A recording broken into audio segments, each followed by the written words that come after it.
Good morning, my dear students. This is class 4th, subject Social Studies, chapter number 6 of term 2. Chapter name is Our Industries, and this is lecture number 1 of this chapter. Topic to be covered. In this lecture, we will cover what is raw material, what is manufactured goods, factors essential for the setting up of an industry, classification of industries, agro-based industries, mineral-based industries, large-scale industries, and small and cottage industries. Industry. The process by which we transform the natural things into more useful products is called manufacturing. It can be done by manual labor or by machines. The things which are used to manufacture and transform are called raw material, and those products are called manufacturing goods. जिस process से हम किसी भी natural thing को और ज़्यादा useful products में convert करते हैं या उसे ट्रांसफॉर्म करते हैं या बदलते हैं, उसे हम मैन्युफैक्चरिंग कहते हैं. जैसे वुड है, उस वुड को हम काट कर उसको अलग तरह से प्रोसेस करके एक चेयर में कन्वर्ट कर दें, एक यूजफुल थिंग में कन्वर्ट करें, तो इसे हम मैन्युफैक्चरिंग कहेंगे. ये मैन्युफैक्चरिंग मैनुअल लेबर यानी कि किसी इंसान के द्वारा भी हो सकती है. मैनुअल लेबर मतलब जो मजदूर होते हैं या जो मैनुअली काम करते हैं, और या फिर ये काम मशीनों के द्वारा भी हो सकते हैं. जिन चीज़ों को हम कन्वर्ट करते हैं उसे हम रॉ मटेरियल कहते हैं. जैसे जो अभी मैंने आपको एग्जांपल दिया, उसमें वुड एक रॉ मटेरियल है. जिस चीज़ को हम कन्वर्ट करते हैं या ट्रांसफॉर्म करते हैं उसे हम रॉ मटेरियल कहते हैं, और जो फाइनल प्रोडक्ट बनता है उसे मैन्युफैक्चरिंग गुड्स कहते हैं.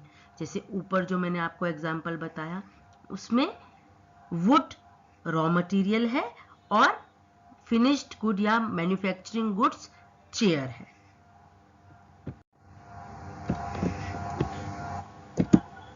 Industries are helpful in converting the raw materials into more useful products.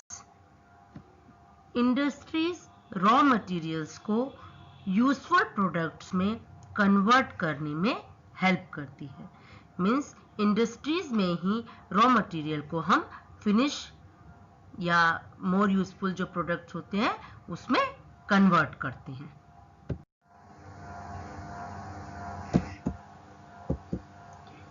Factor essential setting up of an industry.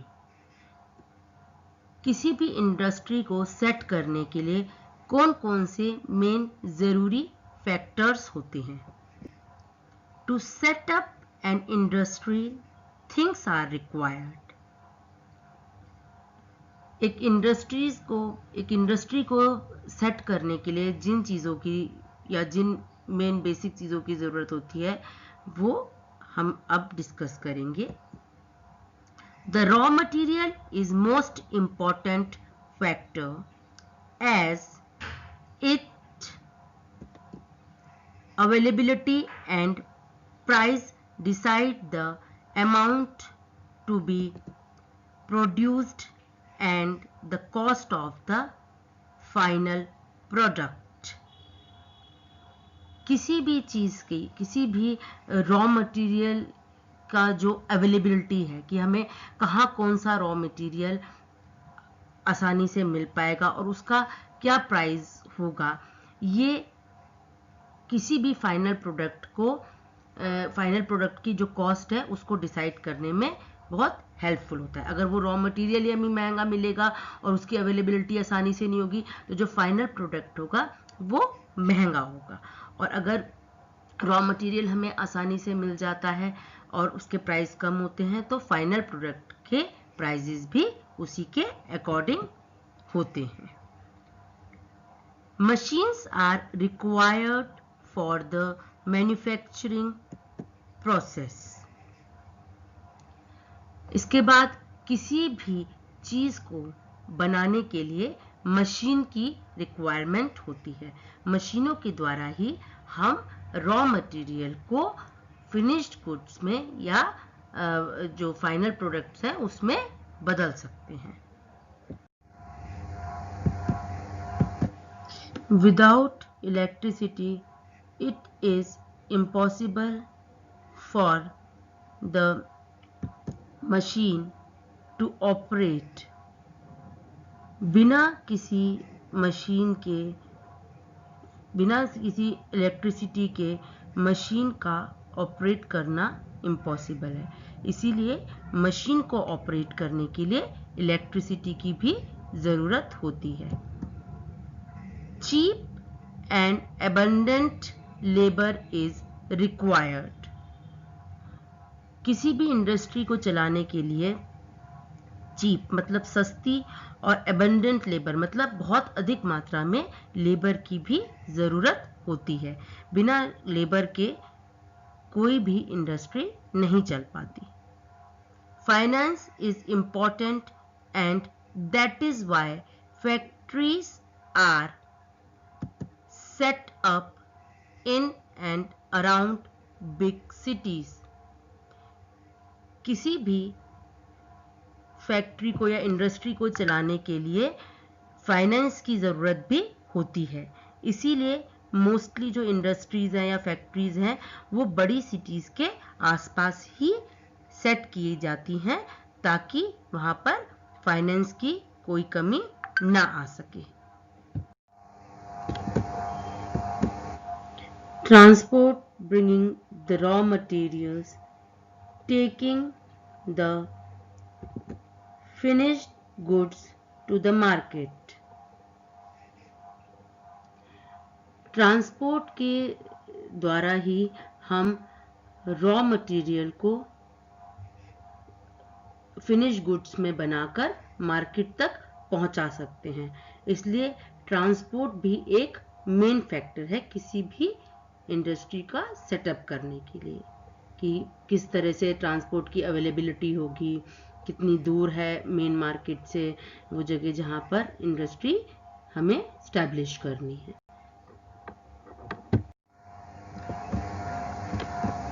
Classification of industries. Industries को हम किस तरह से क्लासिफाइड या डिफरेंशिएट कर सकते हैं अलग अलग सेक्शंस में या अलग अलग तरह की इंडस्ट्रीज में। Industries can be broadly divided into 3 categories. Industries को हम मेनली 3 तरह से डिवाइड कर सकते हैं। On the basis of raw material, raw material के बेस पे हम इंडस्ट्रीज को डिवाइड कर सकते हैं। On the basis of investment and production, हमने इंडस्ट्रीज में किस तरह का इन्वेस्टमेंट किया है और क्या प्रोडक्शन हो रहा है, इस बेस पे हम इंडस्ट्रीज को डिवाइड कर सकते हैं।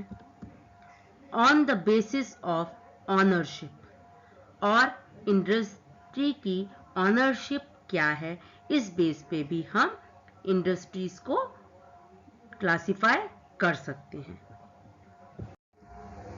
First of all we will see on the basis of raw material.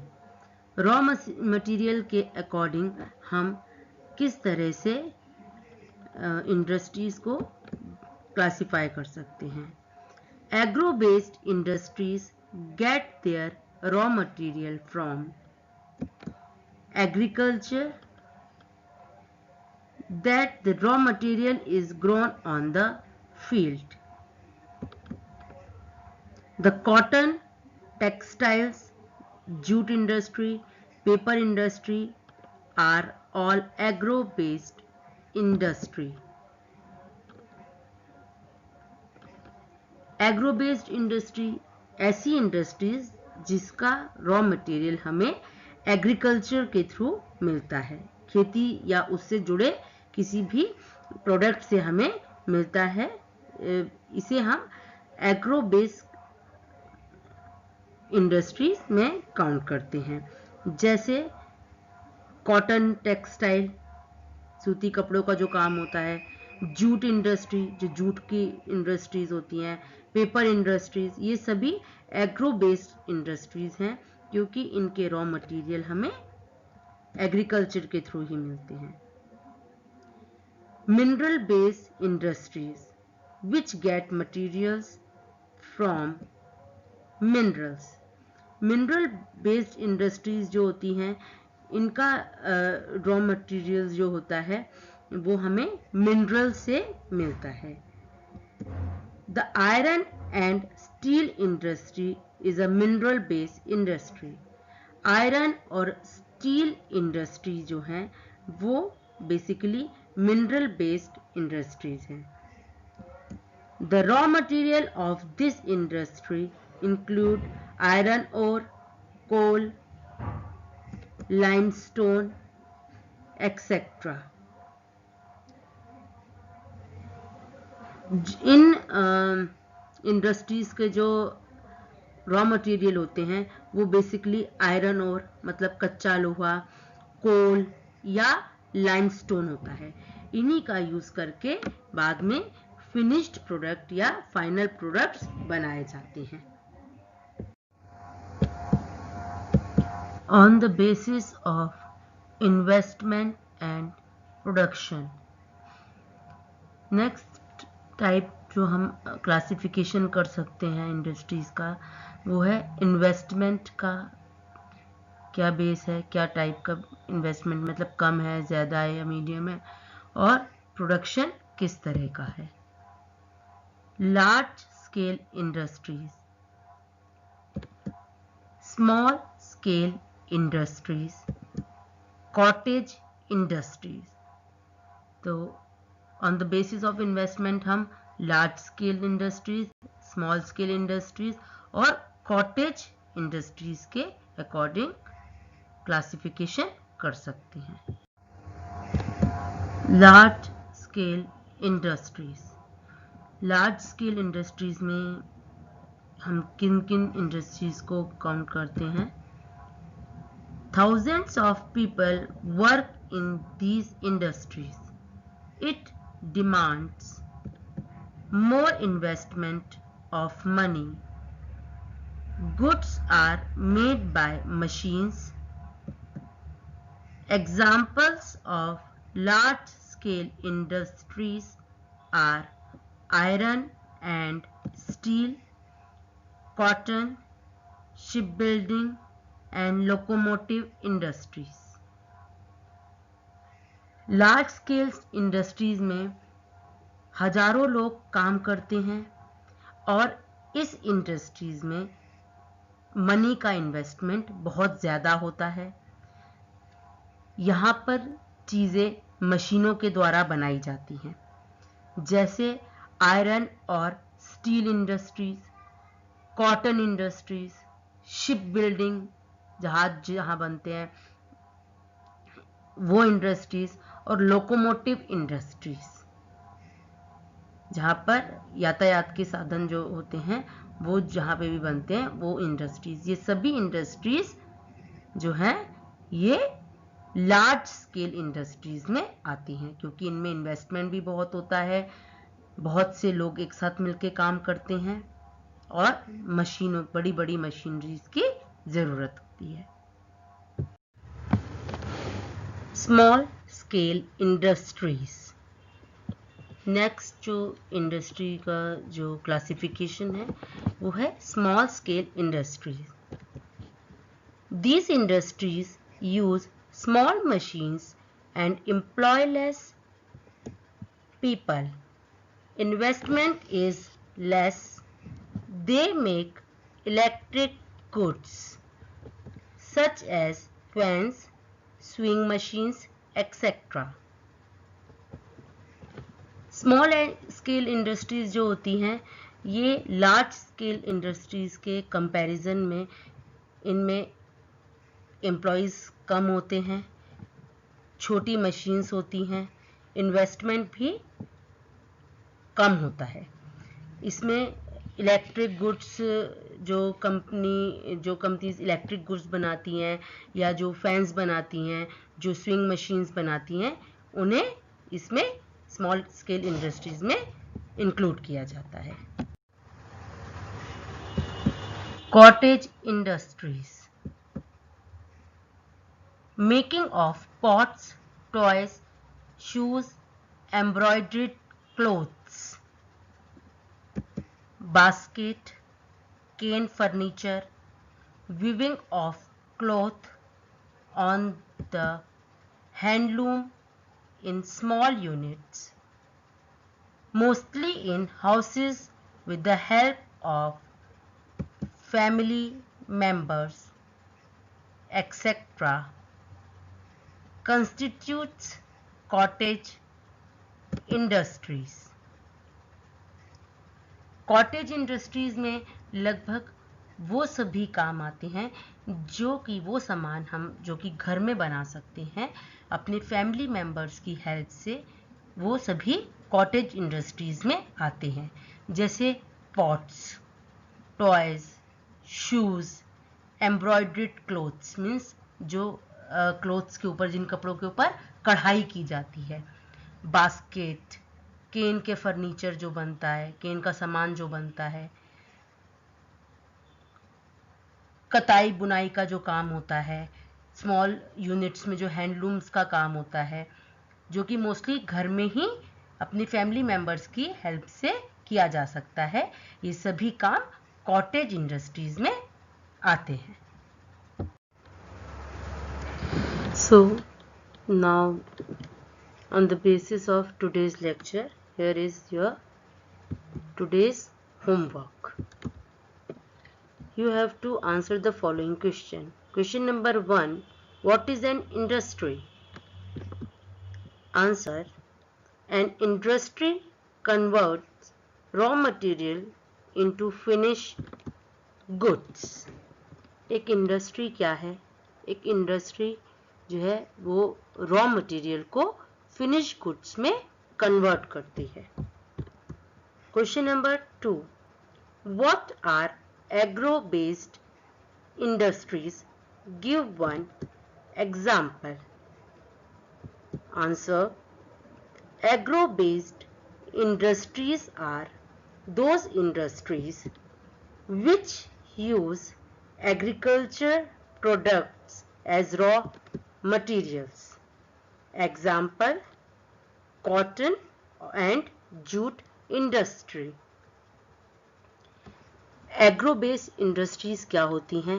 Agro based industries वो इंडस्ट्रीज होती हैं जो एग्रीकल्चर प्रोडक्ट्स को as a raw material use करती हैं, जैसे कॉटन और जूट इंडस्ट्री। इसमें कॉटन जो है वो हमें एग्रीकल्चर से ही मिलता है, जूट के लिए जूट भी जो है वो भी एग्रीकल्चर से, मतलब खेती से या फील्ड पे ही उगाया जाता है, तो इसलिए इन्हें एग्रीकल्चर से मिलने वाले प्रोडक्ट्स को जब हम as a raw material use करते हैं उन्हें हम एग्रो बेस्ड इंडस्ट्रीज कहते हैं। Now you have to write the answer of question number 3. Question number 3, what are mineral based industries? Give one example. आपको मिनरल बेस्ड इंडस्ट्रीज क्या होती हैं ये बताना है और इसका एक एग्जाम्पल लिखना है। So this is all about today's lecture. Take care, good bye.